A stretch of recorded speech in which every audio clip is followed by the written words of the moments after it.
머리를 빳빳이 쳐들고 있냐, 당장 그 머리 숙이지 못하겠냐고. 이렇게 막으니까 저 머리채를 끌고 구석에다 팍 던지고 그다음에 몽둥이가 막 오는데 살고 싶다는 생각밖에 없은 것 같아요. 죽기 전에 과일을 실컷 먹고 죽었으면 좋겠다고, 그게 소원이라고. 근데 중국으로 가다가 잡히신 거예요. 과일 드시러 가시다가. 과일 드시겠다고 가다가 잡혀가지고. 지금이야말로 국가남이 과거에 얽매이지 말고 동남 관계를 개선하며 자주통일의 돌파구를 열기 위한 결정적인 대책을 세워나갈 것을 요구하고 있습니다.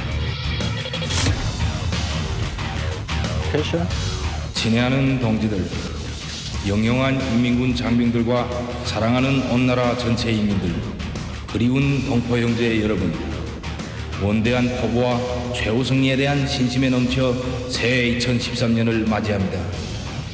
나는 먼저 전체 인민군 장병들과 인민들의 한결같은 경모의 마음을 담아 운명적 자부심에 넘쳐 새해 2014년을 맞이합니다.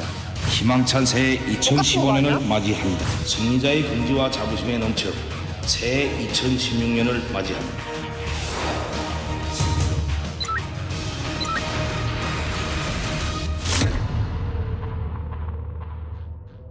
하루하루를 격동적인 투쟁의 날과 날로 빛내인 2016년을 보내고 새해 2017년을 맞이합니다. 증명사진 찍는 날이었나 본데. 새로운 희망과 기대를 안고 새해 2018년을 맞이합니다. 종교 지도자 느낌도 있어요.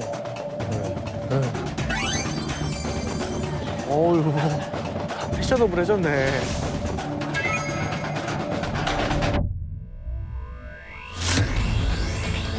네, 이번엔 김여정의 행동입니다.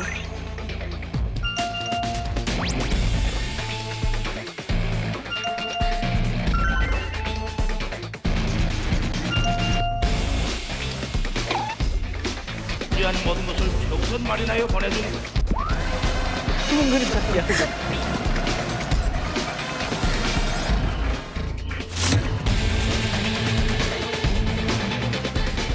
자, 2월 9일 대한민국에 온 김여정. 디스코 같아. 아우.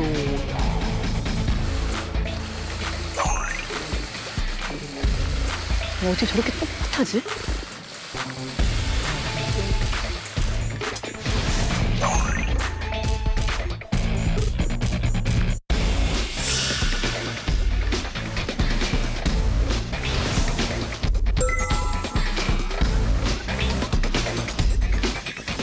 자, 김정은과 김여정의 모습의 변화를 봤습니다.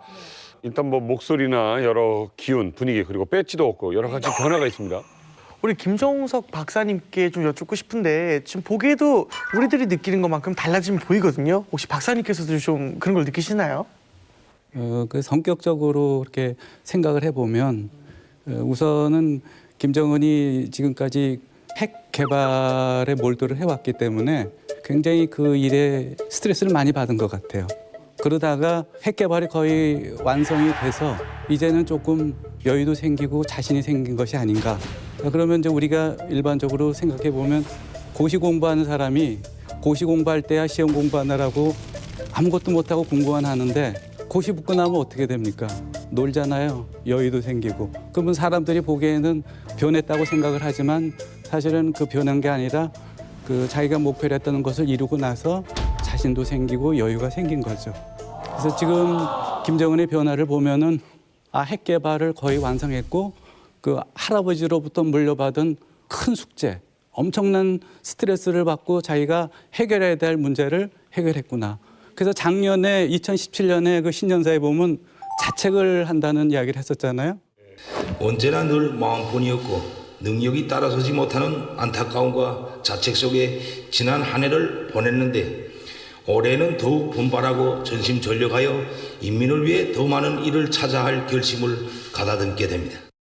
그런 거 보면은 2016년도까지는 뭔가 돼 있어야 되는데 목표까지 다 도달하지 못했던 것 같습니다.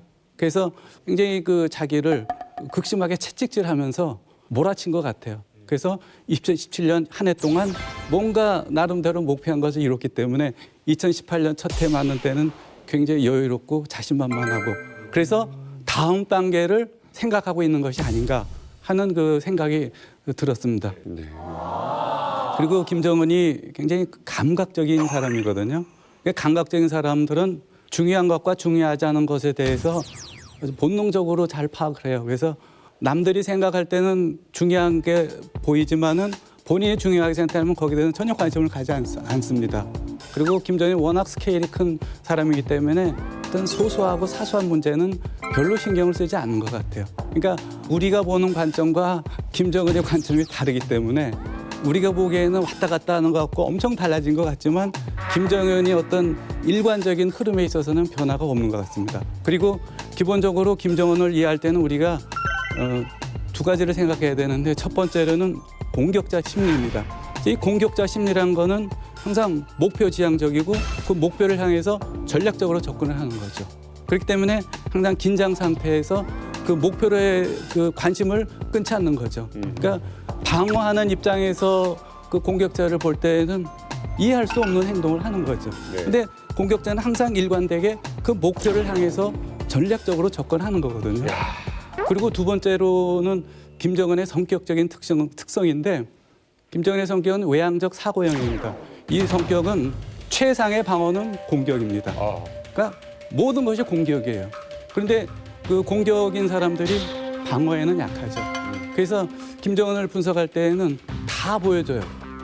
그러니까 보여주는 거를 잘 분석하면은 다 파악할 수가 있습니다. 그래서 제가 그 후지모토 책에서 본 중에 하나가 스위스 유학할 때에 자기가 김정일 아들이라는 거를 감추질 못하고 이야기를 해버렸어요. 그러니까 그만큼 내가 뭔가 숨긴다는 거를 저 사람은 굉장히 힘들어해요. 그래서 이렇게 가만히 보면은 보이는 것으로서도 충분히 우리가 분석을 할 수가 있는 거죠. 예. 그래서 지금 단계에서 보면은 핵 개발을 성공했기 때문에 그 다음 단계에 뭔가 이제 경제 문제로 관심을 갖지 않을까 그렇게 생각을 하고 있습니다. 사실 인민복에서 양복으로 바뀐 거거든요. 양복이라는 거는 세계 정상들하고 나란히 하겠다는 의미예요. 그렇죠. 세계 정상들 중에 인민복을 입는 사람이 많지가 않아요. 그 첫 번째 그 의미고 그리고 김정은한테는 핵이 크나큰 성취감이지만 또 다른 하나의 양날의 검이에요. 그래서 왜냐하면 핵을 가지고 있음으로써 국제사로부터 제재를 받는다 그러면 경제 발전하기 어렵거든요.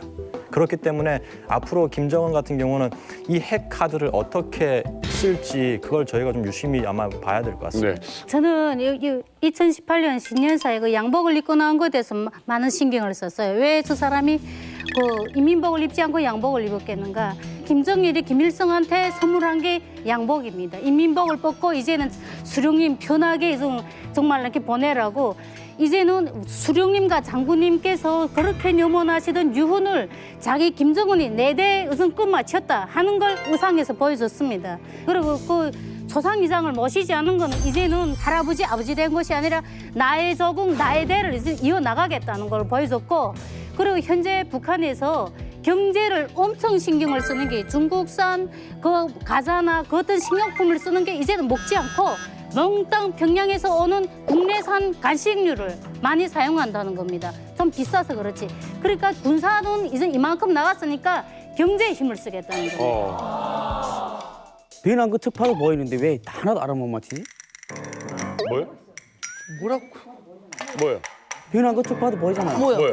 많이 늙어 보이잖아요. 두 번째 맞다.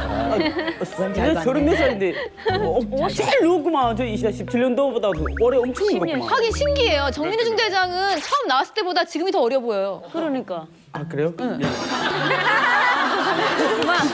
박사님 얘기는 김정은은 지금 자기의 계획대로 다 움직이고 있고 계획대로 되고 있고 그러면 평창 참가도 다 자기의 계획에 의한 거란 얘기네요. 그렇게 생각하고 있습니다. 마식령 스키장을 건설을 했잖아요. 그렇기 때문에 평창 대회를 김정은은 나름대로 굉장히 생각하고 있었던 것 같습니다. 그리고 그거를 뭔가 감각적인 사람들은 기회가 오면 놓치지를 않아요. 그러니까 그 평창 대회를 굉장히 좋은 기회라고 생각했던 것 같아요. 그래서 결과적으로 지금 북한에 대해서 굉장히 비난적인 여러 가지 여론들이 조금은 희석되고 국제 관계에서 조금은 유연한 어떤 그 상황까지 가지 않았을까 하는 이제 생각을 하게 됩니다. 김종석 스님께 좀 여쭤보겠습니다. 김여정 이번에 노출이 많이 됐어요. 어떻게 분석하십니까? 김여정의 행동에 대해서 이제 여러 가지 이야기들이 있는데 일단 기본적으로 김여정은 북한에서 공주로 자란 사람이거든요. 네. 그러니까 그런 행동이 몸에 뱄을 것 같아요. 그래서 문재인 대통령 만났을 때조차도 머리를 숙일 수 없을 정도로 네. 그런 행동들이 이제 몸에 배 있었을 거고 한국에 온 그런 그 미션이 좀 특별한 거기 때문에 좀 더 본인이 긴장을 많이 하지 않았을까 네. 생각을 합니다. 오히려 저 도도함이 긴장에 의한 것이다. 그렇죠. 굉장히 이제 몸이 뻣뻣하고 경직돼 있는 거죠. 항상 자기는 생각을 해야 되니까. 네네. 저는 처음에 놀랐던 거는 뭐냐면 등장해서 자리를 앉으라고 그럴 때 김영남이 이쪽에 앉으라고 계속 그러는데 아니라고 그쪽에 앉으십시오라고 이렇게 약간 하는 부분이 있었어요, 초반에. 근데 그러다가 굉장히 겸손한 사람이구나라고 이렇게 처음에는 느껴졌는데 나중에 보니까 이걸로 가더라고요, 계속. 숙이지 않는다는 거. 이것도 그냥 경직으로 봐야 되겠죠, 오히려? 북한에서는 로얄 패밀리로 살았기 때문에 그런 행동들이 오랫동안 몸에 배지 않았을까 하는 생각이 듭니다. 그리고 굉장히 경직돼 있고 긴장된 상태에서 할 수 있는 여유가 없는 거죠. 아, 이게 선생님 얘기를 들으니까 역으로 느껴지네요. 아, 여유가 없었다. 여유가 없는 거구나. 오히려 여유가 있으면 아이고 안녕하십니까 하고 더 이렇게 해줄 수 있는 건데. 그래, 맞아. 여유는 없어 보였어. 그러네. 김여정이 왜 왔을까 생각해 보면 우선 김정은의 그 핵 개발이 완성된 다음 그 목표하고 관계가 있을 것 같습니다. 그래서 김정은이 핵 개발 다음으로 생각할 수 있는 게 이제 경제 문제인데 김정은이 처음에 그 정권을 잡고 나서 핵 경제 병진 노선 이야기를 했거든요. 네. 그래서 그걸 그대로 생각해 보면은 이제 핵은 거의 완성이 됐으니까 그다음 이제 경제 문제에 이제 주력해야 되지 않을까 생각했을 것 같아요. 네. 그리고 이제 경제 문제에 주력하려면 우선 남쪽의 도움을 받아야 되니까. 그래서 아마 남북 정상회담을 신년사에서도 이야기하고 김여정이 가져온 미션 중에 가장 큰 미션이 그 남북 정상회담이었던 것 같습니다. 네. 이거 보면 그 남북 정상회담을 자기 이외에 가장 확실하게 그 우리나라의 메시지를 전달할 수 있는 사람이 누굴까 생각해 보면은 김여정밖에는 답이 없을 것 같아요. 어느 누구도 그 남북 정상회담에 대해서 확실한 그 자신감과 그 신뢰를 줄 수 있는 사람이 없으니까. 그러니까 그런 미션을 받아오고 두 번째로 생각해 볼 수 있는 거는 김정은이 우리나라 남쪽 사정에 대해서는 많이 알고 있을 것 같아요. 네. 그렇지만 내가 직접 갈 수는 없지만 내가 간 거나 다름없이 남쪽의 사정을 보고 듣고 나한테 이야기해 줄 사람이 누군가. 그럼 김여정이 제일 확실할 것 같아요. 그래서 김여정 입장에서는 남북 정상회담에 대한 제의와 남쪽 상황에 대해서 염탐을 해야 되니까 지켜봐야 되니까 굉장히 본인은 긴장하고 조심해야 되죠. 네. 그래서 항상 공격자가 자기의 발톱을 그 상대방에게 숨기는 것처럼 극도로 자기를 감춰야 되니까 항상 긴장 상태에서 지내야 되니까 굉장히 행동이 그렇게 경직돼 있었던 것 같습니다. 저는 저 김길성 기자님 평이 제일 재밌더라고요. 그 김여정이가 대한민국의 여정에서 보였던 그 태도나 행동 어떻게 보셨어요? 저도 아주 유심히 봤는데 처음 데뷔했어요. 이 외교 무대에. 첫째 그거예요. 근데 얘가 갖고 내려온 특명이 있어요. 분명히 앉혀놓고 김정은이가 얘기했을 거예요. 지 아버지가 자기한테 했듯이 너는 수령 족속으로서 내 대리로 서울로 간다. 언제나 당당해라. 이게 첫째. 둘째는 대한민국 대통령을 부르 끌어들여라. 그거예요. 그 미션을 무조건 수행해라. 그 긴장감. 셋째는 나도 여자로서 소위 그 다른 나라의 영부인들이나 공주들처럼 이쁘게 보이고 싶은 생각도 있었던 것 같아요. 그런 난 그 여정이가 수수하게 했다. 얘는 당중앙위원회 특사라서 오다니까 그렇게밖에 하고 올 수가 없는 거예요. 그리고 중앙당에는요 귀걸이 뭐 반장 막 한 명도 못 들어가요. 중앙당이라는 거기는 맞다. 내가 드나들어봐서 알아요. 거기. 사회주의적 주범. 공산국가라는 거예요. 거기는. 김여정을 보면 저는 좀 다르게 좀 생각하는데 저희가 독일의 메르켈 한번 총리 보세요. 그분 어떻게 하시는지. 수수하게 옷들을 엄청 넣고. 수수하거든요. 예. 김여정이 그렇게 하고 왔다는 거는 일하러 왔다 이거예요. 한마디로. 그리고 두 번째는 내가 그 어른에게 자리를 양보하고 웃으면서 상대방의 친근감을 준 이미지는 김정은의 동생이거든요. 그럼 우리가 생각하기에도 김여정도 포악할 거다라고 사람들은 생각할 거예요. 그 피니까. 근데 웃으면서 그렇게 한다는 건 뭐냐면은 작년까지만 해도 북한이 되게 전쟁, 호전적으로 나왔거든요. 근데 갑자기 저렇게 돌변한 거는 사실은 북한이 이번 평창 올림픽을 통해서 북한의 이미지, 그 호전적인 이미지를 바꾸기 위해서 내려보냈다라고 저는 봅니다. 그래서 저는 그렇게 보고 그리고 그 자리를 양보하는 것을 제가 보면서 아, 참 이번에 그 김영남 상임위원장이 참 많이 힘들었겠다. 그래서 이제 너무 힘들어가지고 보면서 울지 않았나. 마음에 상처가 커서. 북한 개혁 개방을 한다 안 한다. 하나 둘 셋. 한다 안 한다. 한다 안 한다. 이 한다 안 한다 한번 여쭤보도록 하겠습니다. 이성주 씨. 저는 한다보다는 할 수밖에 없다라고 저는 그렇게 이야기하고 싶습니다. 네. 왜냐하면 북한이 자랑하는 세 가지가 있거든요. 무상교육, 그리고 세금이 없고 무상치료. 근데 세금은요 지금 있어요. 시장을 통해서 장세를 걷어들이거든요. 오호. 그 북한에서 2002년도에 7.1 개선 조치를 하거든요.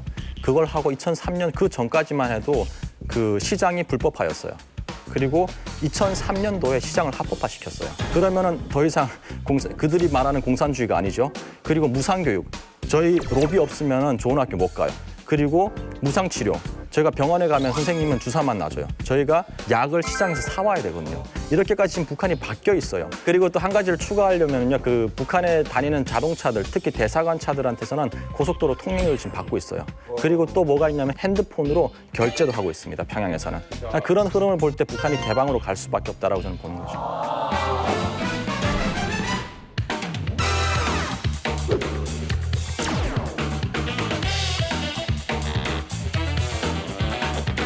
쇼핑을 하고 있어요. 우유크림빵을 사고 있습니다. 스마트폰이네. 그럼 인터넷이 된다는 거는 상품 결제를 하고 있어요. 결제.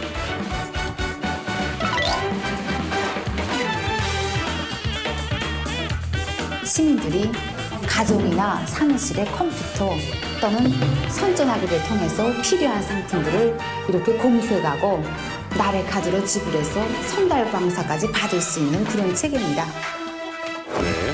자, 내부에서 사용하는 그 통신망을 통해서 결제 시스템이 이제 생긴 거예요. 온라인 쇼핑이 되는 거 아니에요? 날래날래 결제하라고 해서 나래카드인가 봐요. 아, 그럼 전부 저 다 되는? 북한에서 이미 체크카드나 신용카드가 사용이 되고 있다는 나래 얘기는? 카드가 체크카드인 거죠. 그러니까 체크카드나 신용카드는 안 돼요. 신용카드는 안 돼. 나래 카드 같은 경우는 약간 선불카드라 그럴까요?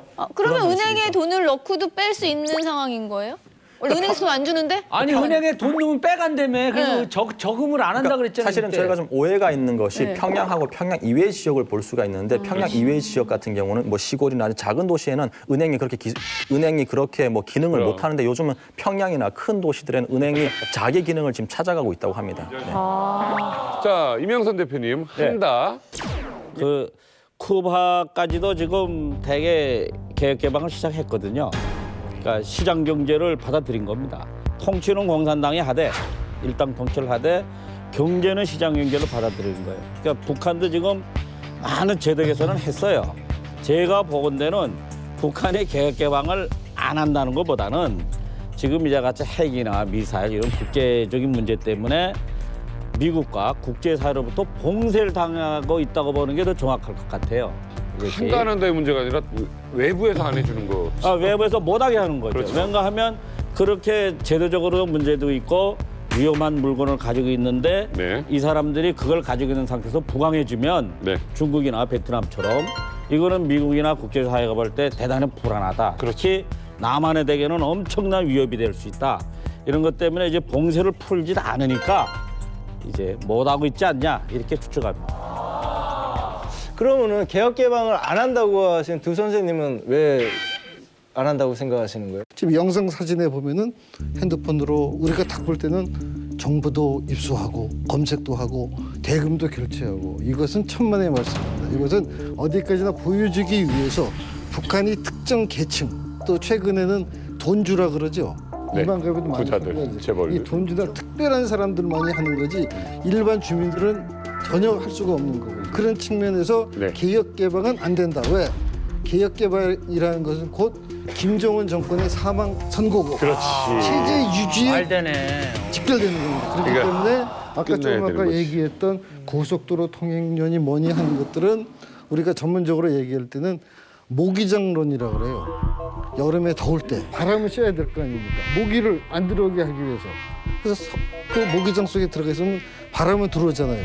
모기가 뭐예요? 모기가 바로 자본주의적 독소죠. 이것이 들어와서 자기네 체제에 위해를 가하고 정권의 존망을 위협할 거기 때문에 철저하게 차단하는 겁니다. 그래서 그런 측면에서 저는 안 한다. 예.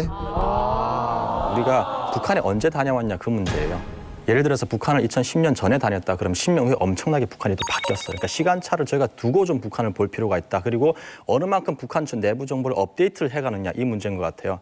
북한 정부는 안 바꾸려고 하겠죠. 개방을 안 하려고 하겠죠. 근데 할 수밖에 없다고 제가 한 이야기는 이 친구들이 정보를 얻으려는 욕망이 있고요. 그리고 유명한 차 브랜드인데 테슬라 거기 그 회장이 뭐라고 했냐면요. 2025년에 전 세계가 와이파이에 접속하게끔 자기가 위성을 띄운대요. 저는 이게 엄청나게 획기적인 것이 이 위성 그 전파가 북한으로 들어간다 그러면은 정보 접속은 순식간이라고 봐요. 그렇게 했을 때 사람들이 북한 정부는 주민들을 강제로 세뇌를 시키지만 더 무서운 세뇌는 뭐냐면 자기 스스로가 세뇌가 되는 거예요. 네. 자기 스스로가 원해서 세뇌가 되면은 거기에서 큰 변화가 있으면은 그 변화가 결국은 북한이 개방을 할 수밖에 없다라고 저는 그렇게 봅니다. 되겠네.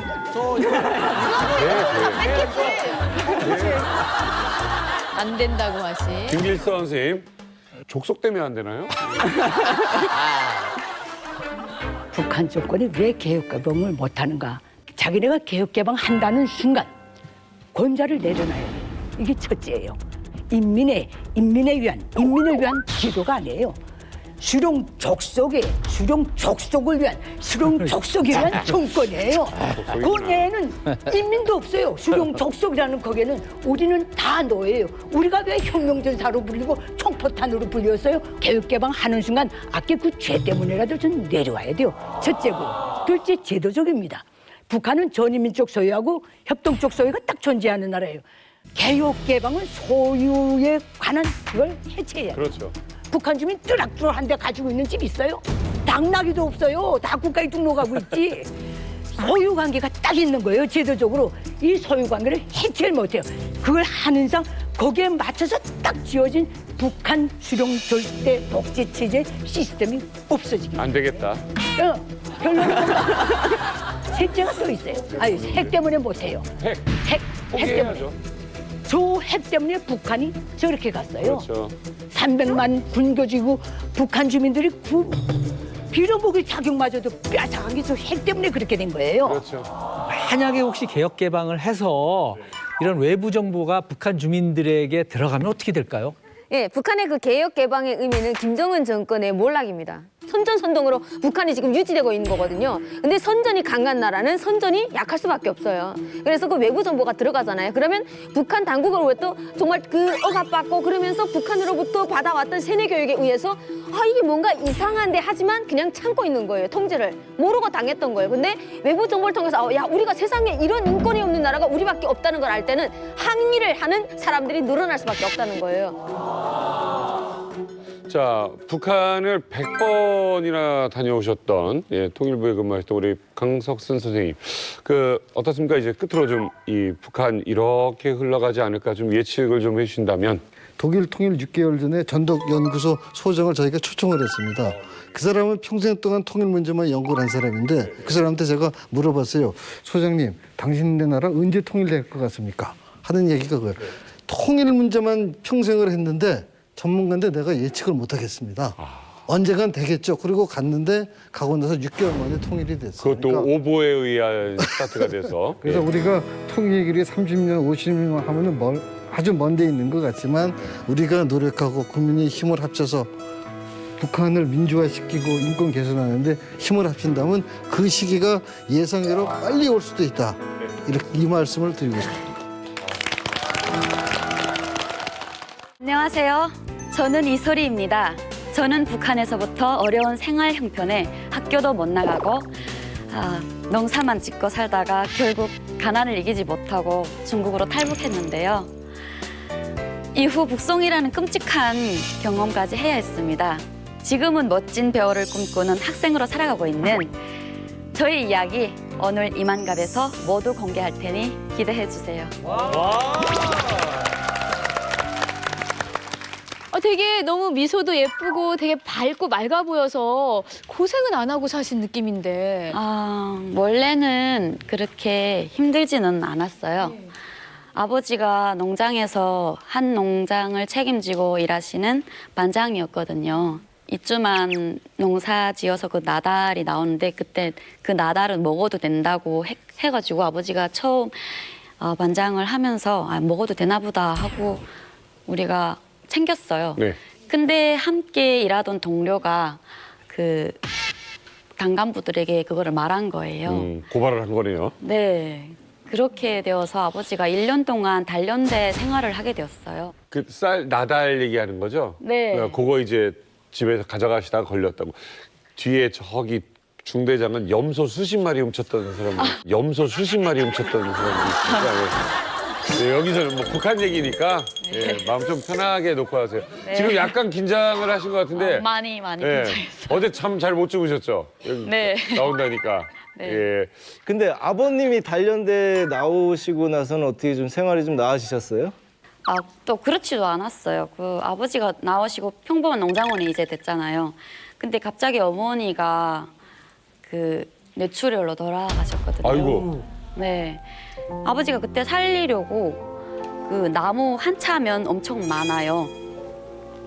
나무 한 차면 그 30kg짜리 그 쌀을 한 10포대가 돼요.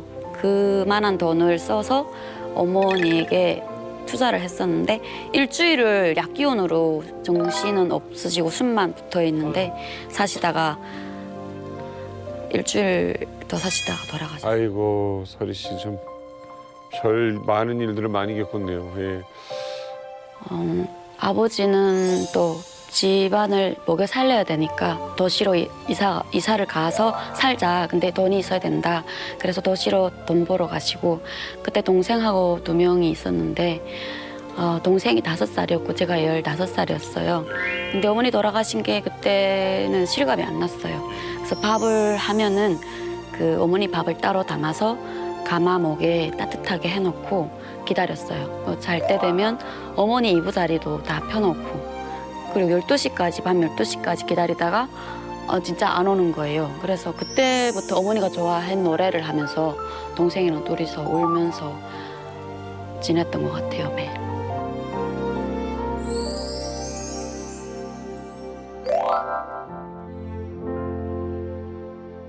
그래서 아버지는 농사를 그만두고 도시에 가서 나무 장사를 했어요. 예. 그 나무 장사라고 말하면 밀수였거든요. 예. 그때 밀수를 하다가 김정일 명령이 떨어졌어요. 그 밀수를 못하게 해라, 다 회수해라. 그래서 2차를 회수당했어요. 나무를. 네, 근데 그때 돈이 없어서 이자를 이렇게 받아가지고 장사를 했었는데 그 이자가 다 없어진 거죠. 예. 돈 다 없어진 거죠. 예. 그래서 빚쟁이들이 오기 시작한 거예요. 예. 근데 아버지가 집에 이렇게 들어와서 우리가 자는 줄 알고 혼자서 담배 피우면서 엄청 우시는 거예요. 근데 우시는 게 애처럼 우는 거예요. 막 엉엉거리면서. 아유. 우시는 게 그때 빚쟁이들이 오기 시작했을 때부터인 것 같아요. 아유. 근데 제가 여기 지금 한국에 와서는 하나님을 믿는데 그때 제 하나님은 아버지였어요. 하늘이 무너지는 것 같았거든요. 아버지 무너지는 게. 그래가지고 내가 뭔가를 해야겠다라는 생각이 들어가지고 장사를 하기 시작했는데 장사하려고 해도 번 돈이 있어야 되거든요. 그래서 번 돈이 적게 들어가는 게 감주였어요. 북한에서는 그 음료처럼 마시는 거에 달달하게 해서 팔려고 나가면 다 단골집에 가서 사 먹지 저한테 안 오는 거예요. 그냥 보고 어린애가 파니까 불쌍하니까 사줘야지 하고 사 드셨다가 2번째로는 안 먹는 거예요. 맛이 없다고. 네. 그러다가 장사를 하려고 또 다른 곳을 알아보다가 친구가 한 명 있었어요. 그 친구랑 어느 날에 중국으로 갈 수 있는 줄이 있는데 중국에 가서 돈을 벌어서 집에 이렇게 가지고 온다는 거예요. 그래서 아 그럼 나도 가야겠다. 그리고 아버지에게 가서 말씀을 드리니까 엄청 반대를 하시는 거예요. 가지 마라. 굶어 죽어도 우리 여기서 같이 굶어 죽고 어렵게 살더라도 네 곱게 있다가 시집이나 가라 막 이러시는 거예요. 근데 이미 마음을 먹었기 때문에 그렇죠. 네 아버지한테도 안 말하고 동생한테도 안 말하고 네 중국으로 갔었어요. 그 몇 살 때? 그때 17살 처음으로. 혼자 간 거예요? 단독? 친구랑. 친구랑 그러니까 둘이 가족이 그렇게 말리는데도 가서 성공해서 돌아오리라 갔는데 어떻게 잘 됐어요? 잘 안 됐어요. 5개월 만에 돈을 벌어도 돈을 손에 넣지를 못했었어요. 그때는 몰랐었는데 우리가 조용히 있었는데 누가 신고할까 이런 생각했어요. 그 사장이 항상 저에게 너네가 붙들리면 내가 친구도 공안에 있고 빼올 수 있는 능력이 된다 항상 이랬거든요. 근데 나중에 보니까 주인이 건질 수 없는 상황이구나. 그런 능력이 안 되는구나 이런 걸 깨달았거든요. 그럼 공안한테 붙잡혀가지고 다시 북송된 거예요? 그 중국 공안 차를 타고 갔어요. 북한에 도착을 했는데 엄청 많은 사람들이 나와서 이렇게 환영하는 거예요. 북한 사람들이? 네. 막 수고했다, 고생 많았다 이러면서 한 줄은 한 보이부, 한 줄은 의사복을 입은 사람들인 거예요. 그래서 눈물이 막 나오고 조국이 조국이구나. 진짜 내 고향, 내 사람들이 진짜 참 좋구나 이런 생각했었어요. 네. 그때는. 근데 공안차가 문을 딱 닫고 사라지는 순간 사람들이 확 변하는 거예요. 사람들이 확 변하는 거예요. 와 세상에. 중국 공안들 사라지니까. 네. 와.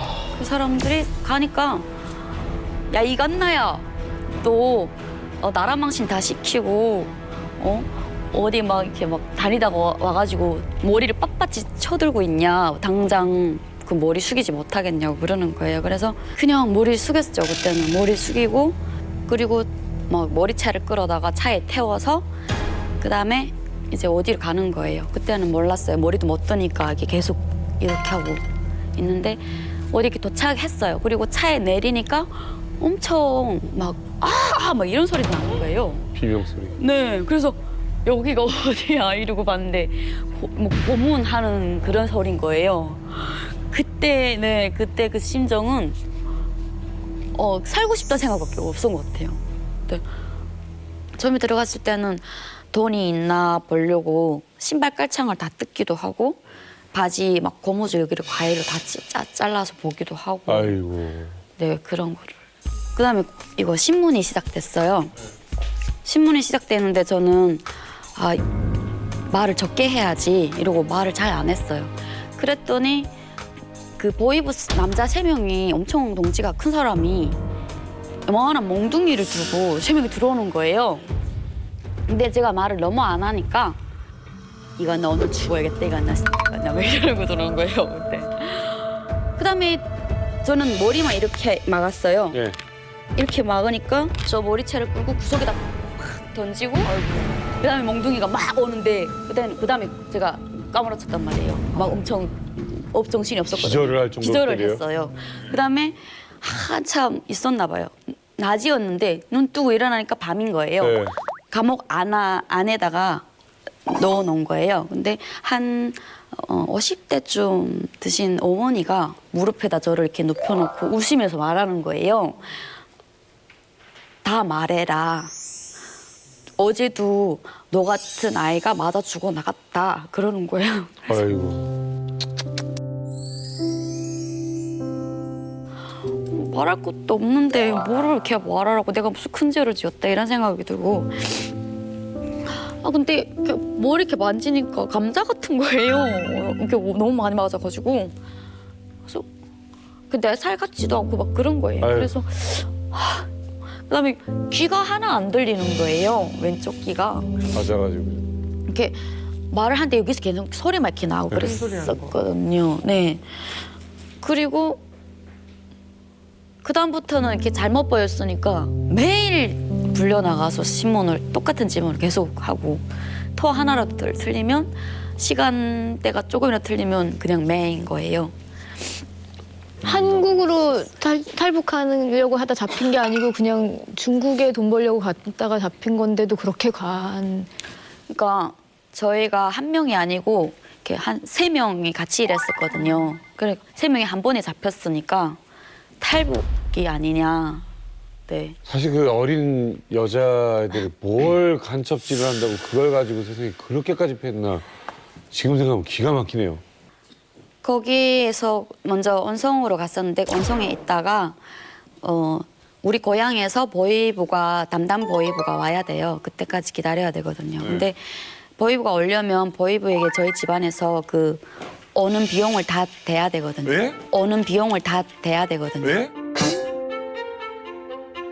제가 붙잡혔고 나라를 배반하고 갔고 저 때문에 그 사람이 오기 때문에 그거는 선희 씨를 도와주러 오는 것도 아닌데. 아니고 야 그냥 진짜 데리고만 엉망이구나 오는 거거든요. 엉망. 그 인건비의 유료비를 부담시킨다. 아니 지들 지금 할 일이잖아, 본인이. 못살게해서 나간 사람인데 아, 놀라는 게 그게 공무집행비를 피해자가 내야 된다는 게 이게 말이 되나? 국가에서 안 줘요. 그 사람들이 저분을 데리러 이제 더 집결소에 이제 데리러 갔었을 거 아니에요. 집결소까지 가는 기간이 차가 엄청 며칠 가야 되는데 그거 국가에서 돈 한 푼도 지원이 안 돼요. 북한 돈 3만 원 엄청 그때 적었어요. 3만 원을 보이부에게 보안원에게 지워서 보냈거든요. 집에 며칠 만에 가게 됐어요? 원래는 일주일 안에 갈 수 있었는데 20일 걸렸어요. 20일이요? 20일 만에 집에서 그 보이부가 왔어요. 네. 그만하면 그것도 빠른 건데 네. 올 수 있었던 거는 그 언니 2명이 집에 괜찮았어요. 빼고 그래서 있었구나. 그래서 그분들 따라 저도 갈 수 있었어요. 따로 단련대를 가거나 감옥을 가지 않고 자기 고향에 가서 다시 또 시작되는 거죠. 그러니까 고향으로 오는 게 20일이 걸렸다는 거예요. 네, 고향으로 오는 고향 길이. 보이부. 거기서 또 다시 시작해요. 이송되는 거네. 풀려난 게 아니라 네, 풀려난 게 아니고 이송되면 그때부터는 네. 그 다시 안전부에 들어가서 신문이 시작돼요. 족쇄를 묶고 그냥 길거리 이렇게 막 횡단해요. 족쇄라는 건 뭡니까? 이게 여기 이렇게 묶어요. 죄인이기 때문에 이렇게 묶고 도시 이렇게 가면 사람들 다 봐요. 우리는 죄인이기 때문에 머리를 둘 수가 없어요. 근데 그때 아버지가 그때 정보를 이렇게 얻었나 봐요. 제가 이렇게 간다. 어떤 날에 어디로 이송된다. 봤더니 아버지인 거예요. 근데 아버지가 5달 전에는 엄청 괜찮은 그 모습이었는데 아버지가 좀 잘생겼거든요. 괜찮은 모습이었는데 5달 없는 동안에 고생을 엄청 했는지 막 형편이 없는 거예요. 마르시고 막 울상이 돼가지고 뭐 먹고 싶냐고 그러시는 거예요. 그래가지고 딸은 묶여 있고요. 네, 저는 지금 끌려가고 묶여서 있고. 제일 뒤로 이렇게 밧줄 엄청 긴 거를 한 20명을 이렇게 쭉 씌워요. 그래서 도망 못 치게 이어서 이렇게 줄줄이 엮어. 묶어놓거든요. 아버지는 아버지대로 그 딸이 이거 묶여 있는 걸 보고 있는 네, 거고. 배고플까 봐 배고프지 않냐고. 그래서 저 막 주머니에서 잔돈을 막 꺼내시더니 옆에서 길거리 이게 장마당 아니래도 길거리 사람 많거든요. 할머니한테 가서 약과 같은 거를 사다가 저희 주머니에 막 집어넣어 주시고 저를 끌고 가는 보안원이 막 아버지한테 막 욕을 해대는 거예요. 딸 자식도 뭐 시키고 이렇게 다른 나라에 막 갔다고 나라 망신 시킨다 막 이런 말을 하는 거예요. 아이고야. 그런 말 듣게 하는 것도 가슴 아팠어요. 그럼 그렇게 묶여가지고 그러면 그 고향 안전부에 또 끌려가서 거기서 또 고생도 많이 하시고 그랬을 거 아니에요. 그 그때 얼마나 안에서는 만에 나왔어요? 신문만 먼저 해요. 그 안전부에서는 신문을 또 해요. 똑같은 질문 다시 시작해요. 근데 그게서 또 틀리면 안 되거든요. 그래서 그때 처음 들어갔던 감옥에서 했던 모든 제 말을 다 기억했었어요. 기억하지 않으면 또 매가 찾아오니까. 근데 거기에서 갔던 데가 다시 가면은 보이부예요. 그게 마지막인데 거기에서 이제 판결 나는 거예요. 뭐 징역, 단련대 이렇게 나는데 그때 제가 들어갔을 때 아버지가 엄청 그 간부들을 많이 찾아다녔었나 봐요. 형을 조금 먹게 하느라고. 근데 미성년자니까 얘를 그냥 우리 여기 보이부 지금 새 건물 짓고 있으니까 단련대식으로 일을 여기서 한 달 동안 하게 하고 내보내자 해가지고 그 안에서 단련대처럼 일을 한 달 동안 하고 그나마. 네 몇 시간씩이나 하는 거예요, 하루에? 아침 5시 기상시키면 10시까지 일을 하고 1시간 동안은 생활총화라고 해요. 생활총화를 하면 그냥 비판을 무조건 해야 돼요. 근데 이름을 부르면 안 되고 욕으로 그 사람을 이렇게 불러야 돼요. 뭐라고요? 그러니까 예를 들어 여자가 저한테 여자- 해보세요. 저한테. 그러니까 야 이렇게. 네? 미성년자한테 그런 거 시켜요. 여자 학생한테? 사람이 아닌 거예요. 너네는 다. 어른한테도? 네. 엄청 불쌍한 언니가 있었는데 엄청 착하고 어지고 그러거든요. 근데 저는 좀 그런 사람 보면은 그거 엄청 더 못하거든요. 그런 거를. 그래서 아무개 언니가 막 이렇게 했거든요. 그랬더니 막 돌이 막 날아오는 거예요. 돌이 막 날아오는 거예요. 친해지 말라고 하는 거네. 네, 그냥. 친해질 수가 없고 친하다고 해도 이렇게 내가 욕할 때니까 뭐 어떻게 해라 뭐 이렇게도 하고. 할아버지한테도? 아, 그럼 매 맞으니까. 할아버지는 할아버지 취급 안 해요. 총탁으로 그냥 막 때리고. 그때 할아버지가 근데 통강내를 주는데 소화가 안 되니까 치아가 없어서 소화가 안 되는 거예요. 드시면 그대로 다 나가요. 배설이. 그러니까 누워서 아이끼리 이렇게 쓰러져가지고 막 나르다가도 쓰러져가지고 나 진짜 못하겠어요. 못하겠습니다. 이거 진짜 못하겠습니까? 제가 진짜 잘못했다고 이러는 거예요. 그러니까 총탁으로 막 때리는 거예요. 근데 물어봤어요. 왜 어떻게 잡혔냐고. 근데 죽기 전에 과일을 실컷 먹고 죽었으면 좋겠다고. 그게 소원이라고. 근데 중국으로 가다가 잡히신 거예요. 과일 드시러 가시다가. 과일 드시겠다고 가다가 잡혀가지고 그때 할아버지가 제가 있을 때 돌아가셨어요. 거기서 그 안에서. 진짜 이거 인간 살 때 아니다. 정말. 오늘 설희 씨 말씀은 굉장히 충격적인데 인간 살 때 보이부 사람들도 사람일 텐데 어떻게 그럴 수가 있어요? 그럼. 그 사람은 일단 사람이 아닙니다. 그리고 그 사람은 나는 너를 사람을 보는 거 러글증을만 너는 토끼보다 못하다 합니다. 너는 토끼보다 못하고 쥐보다도 못한 인생이니까 너는 모든 걸 잊고 살아라. 사람이 아니다. 나는 동물보다 못하다 하는 거야. 그러기 때문에 그 사람들도 너는 쥐보다도 못하기 때문에 우리를 쥐보다도 못하게 취급을 하는 거예요. 저는 개인적으로 만약에 제가 설희 씨 같은 경험을 한 사람이라면 전 지금 이 설희 씨가 말씀하실 때 어떤 표정의 미동도 없으시게 그냥 진짜 담담하게 말씀하시는데 전 너무 큰 고통일 것 같아요. 이게 진짜. 그런 고초를 겪고 한 달 만에 이제 집으로 간 거예요?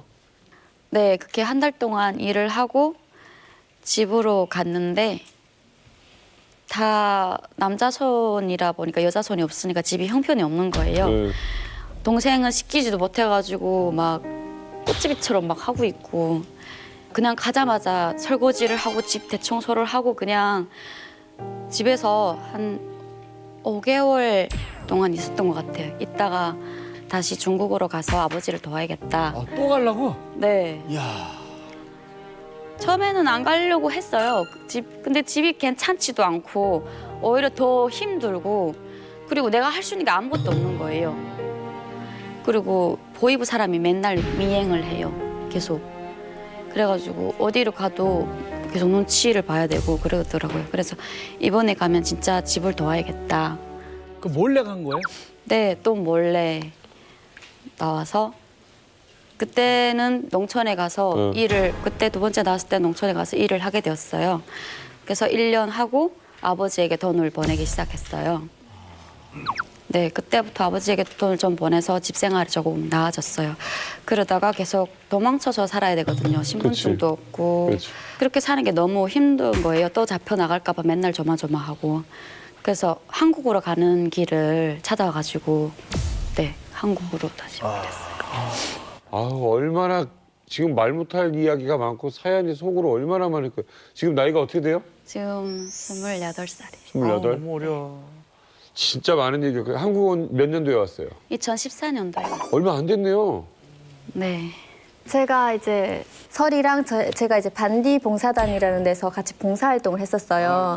그때 만났을 때 설이의 모습은 지금이랑 거의 180도 달랐어요. 제가 이제 설이랑 제가 이제 반디 봉사단이라는 데서 같이 봉사활동을 했었어요. 그때 만났을 때 설이의 모습은 지금이랑 거의 180도 달랐어요.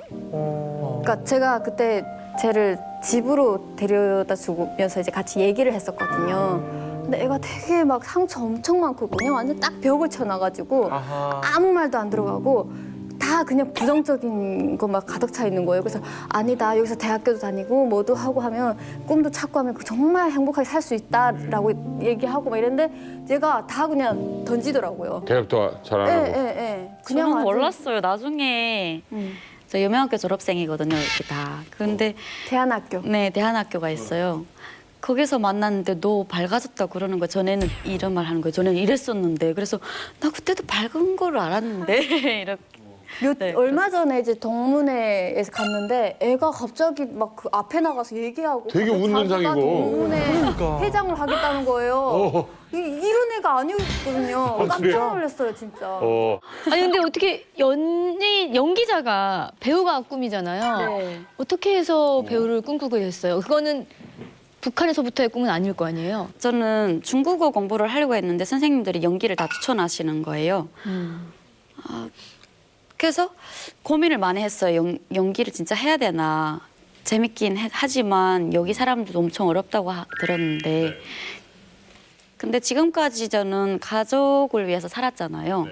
근데 뭔가 꿈만큼은 나를 위해서 뭔가 하고 싶은 거예요. 그래서 연기를 하려고 마음 먹고 그때 세종문화회관에서 뮤지컬 그다음에 뭐 공연을 되게 많이 했어요. 네. 아, 내가 앞에서 하는 말과 행동이 대사 하나하나가 다른 사람의 마음을 움직일 수 있구나 네. 라는 거를 깨닫게 됐거든요. 앞으로 더 많은 역할 하실 수 있을 겁니다.